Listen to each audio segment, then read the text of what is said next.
Justin Bieber. Hey, yo, get his feet, man, because I'm about to drag him. Justin Bieber is one of the biggest pop stars in music history. Like, in totality, he's just one of the biggest stars of all time, all right? No one can ever take that away from him. In 2019, near the end of the year, Roddy Ricch dropped a single. He dropped an album called Please Excuse Me for Being Antisocial. You should definitely go check it out. I definitely enjoyed the record. Wasn't my favorite, but definitely deserved an honorable mention for the year 2019.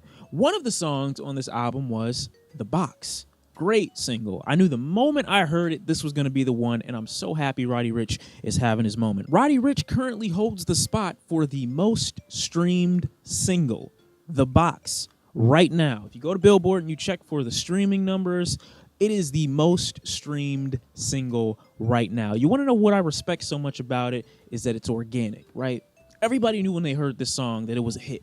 20 minutes after the album came out, I posted the screenshot of that song and just knew, like, that's the one. That's it right there. I don't believe opinions can necessarily be right or wrong unless based on some type of factual foundation, but most of us listen to The Box and we're like, yo, this is it. Most of us also heard Justin Bieber's trash-ass Yummy single. Girl, you want that yummy, yummy, yummy. That bullshit. At 25, Justin Bieber is making tracks about finally going down on a girl, maybe. I don't know. Calling the glistening aura that oozes out from that beautiful spot yummy. I thought his fuckboy phase was over, but it's not. Now, Justin Bieber making trash music isn't the reason I'm making this video. I mean, he's no stranger to making trash. My issue with Justin Bieber is fluctuating your numbers, right? He recently got on Instagram to tell people to stream his music. Why is this a problem, you might ask? There's nothing wrong with asking people to support the art that you create. If you're an artist, you have a social media platform, you have a following, you've built and separated yourself and spread yourself thinly amongst these social media applications to market and promote the music, the art, whatever it is that you want to create to the fan base, right? There's nothing wrong with that. The problem comes in when you ask them to do things that aren't normal interactions with the music, like asking them to purchase the single multiple times, asking them to stream it while they're fucking sleeping, going as far as to ask them to download a VPN application just so you can attain the #1 spot. I guess Justin Bieber and DJ Khaled have been hanging out recently. Probably one of the nastiest things I've seen in the decade, right? Artists that are this size. Because theoretically, you might be thinking, hey, if artists want to do this because they want to get paid for the music that they put out, they want to be in a pretty solid position, that's fine. Some people don't have a problem with it. I have a problem with it when you are one of the biggest artists in music history and you're still pulling shit like this. Nicki Minaj type beat. If DJ Khaled was an artist, DJ Khaled type beat. Now, Justin Bieber could have been going through whatever situation he was going through over those 5 years that he was gone and not making music and not putting anything out.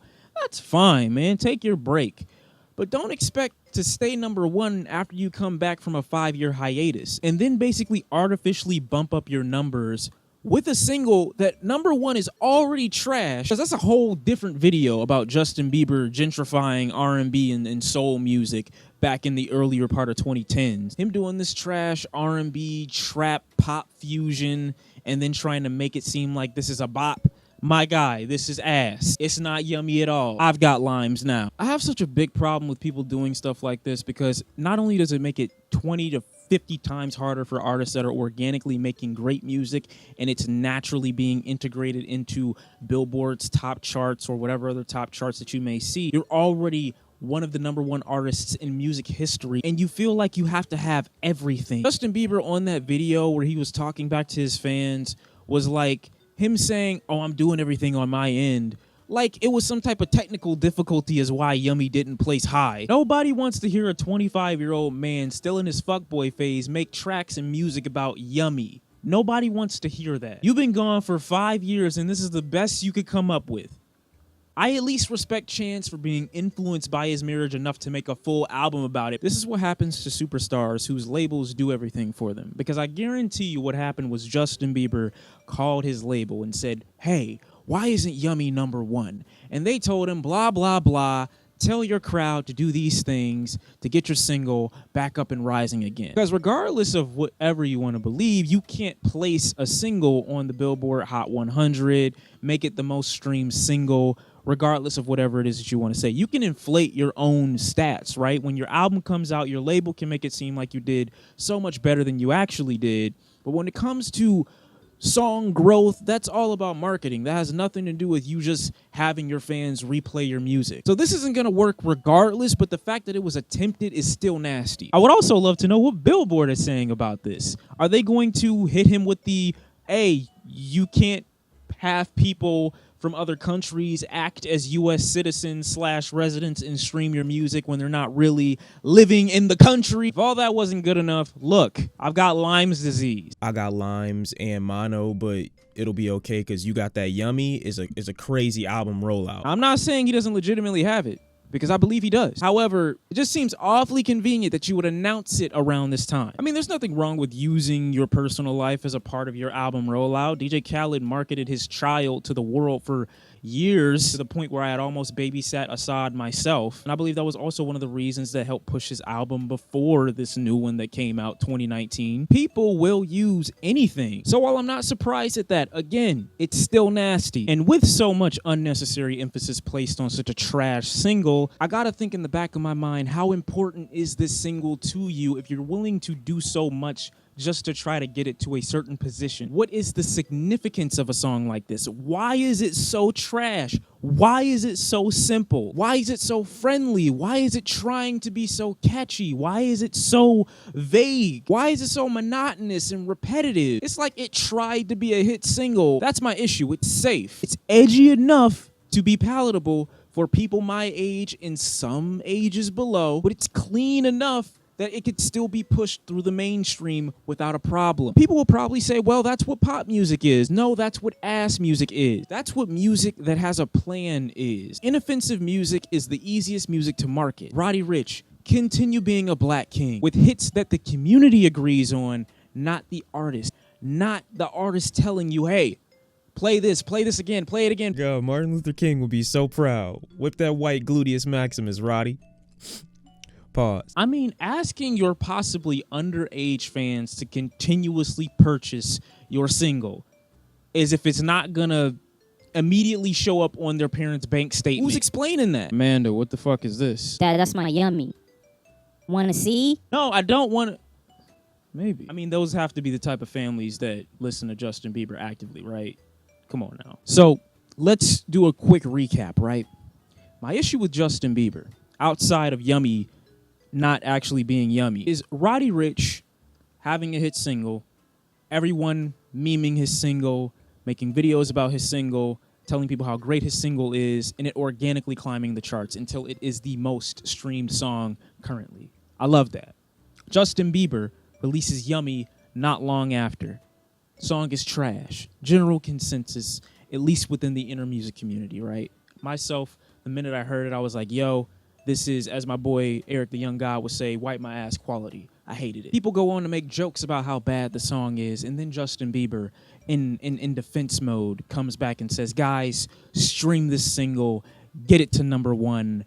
Go ahead and listen to it while you're sleeping so I can be in the ears of all these little children. He posted babies in questionable positions talking about Yummy, and I still haven't gotten that out of my head yet. Listen to my music while you're sleeping is nuts. If that isn't subtle cultism, I don't know what is. Buy my song over and over again on iTunes as if you're not buying the same trash that I just delivered to you that you could have gotten for free through a streaming service. You want me to stream it and buy it, and you want me to play that trash while I'm asleep, interrupting my own peace, my own mental space? Also, if you're international trash and you're a kid, why don't you download a VPN and pretend to be from the US and stream my song even more?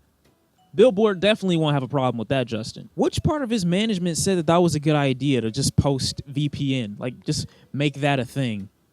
Like, there's no way he knew that that was a bad idea before he did it. Otherwise, he never would have done it. Going on to make a reply to that, saying to your fans, hey, guys, I'm doing everything I can on my end, as if it's some random numbers technicality, as if your song is supposed to hit #1 and the only reason it didn't is because somebody fucked up somewhere. Like one of the lights at your show blew out while you were on stage or something, and all you had to do was wait a few minutes for it to get fixed. No, Justin, you need to be fixed. Use your common sense. I know you're fighting for your life, but this isn't it. Even worse, when we look at Spotify, another app that Justin Bieber told his impressionable fan base that are comprised mostly of 8 to 15-year-old girls, I'm sure, as he's talking about how yummy they are. Dad, look at my yummy. No, that's a tummy, all right? That's the only thing. Come here. Bruce Houghton, I hope I'm pronouncing that right. I'm probably not. If I butchered your name, see me. Runs the website Hypebot, right? And this is a direct quote from him saying, in streaming, there is a finite pot of revenue.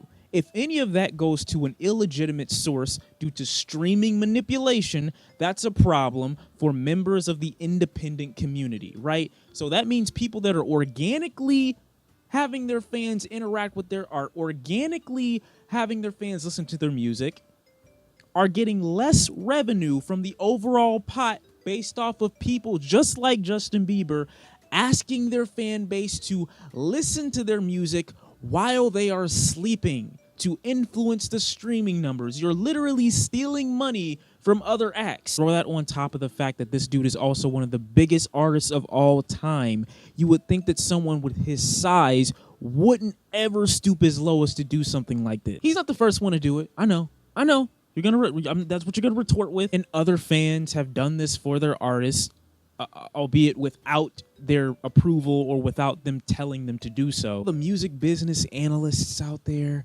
yes, this is nothing new. But that doesn't mean it should be accepted as the norm, even though it's the norm. When you see something just like blatantly in your face versus something that is usually sometimes hidden well, it will spark a different reaction. It should spark a different conversation, I would say. Fact of the matter is, trash, uninspired, and very old music in the market like this ends up hitting the #1 spot because of tactics like this, ends up becoming so popular, and you're wondering why it's so widespread and why the numbers are backing it so much. Wondering why you might look at something like this and the song has as many views and has as many streams and has as many interactions with it as it does because of the artists telling their fan base, hey, go listen to it, go interact with it. This type of thing happens because of the privilege that mainstream acts get. That's why this happens and why it's accepted and why it's okay and why it's the norm. But it's not okay, it shouldn't be the norm, and it shouldn't be accepted. Roddy Ricch, keep doing your thing. Black King, keep staying at the top with the box. It's a great song. I loved it when I first heard it. Still love it to this day. Justin Bieber, eat dick. Hope you get better from Lyme disease, though. Yeah.